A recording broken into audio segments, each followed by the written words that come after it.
അപ്പോഴേ നമ്മൾ മാർക്കറ്റിൽ പോയതാട്ടോ. അവിടെ ചെന്നപ്പോഴല്ലേ ചെയ്തുകൊണ്ടിരിക്കുന്ന ആൾക്കാർ. എന്തായാലേ നമ്മൾ പണ്ട് തോട്ടിലൊക്കെ പോയി ഞങ്ങളെ കുഞ്ഞുങ്ങളായിരുന്നു കാലിൽ വെച്ചെടുത്ത അപ്പം മീനൊന്ന് കഴിക്കിയിരുന്നത്. ഇപ്പോൾ ഇതാ ഇത് ഇവിടെ 15 മിനിറ്റ് 100 രൂപയാണെന്നാണ് പറയുന്നത്. ഇതും ഒരു കച്ചവടമായി മാറിയിരിക്കുന്നു. നിങ്ങളാരെങ്കിലും ഇങ്ങനെയൊക്കെ ചെയ്തിട്ടുണ്ടെങ്കിൽ കമൻറ്റ് ചെയ്യണേ.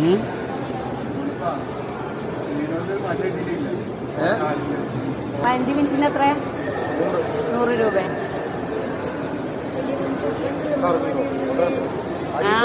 കടിക്കുന്നു. പുതിയ കാല് കാണുമ്പോ വേഗം കടിക്കുന്നില്ലേ?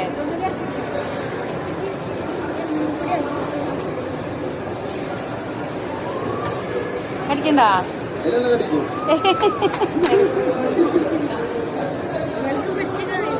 ഏ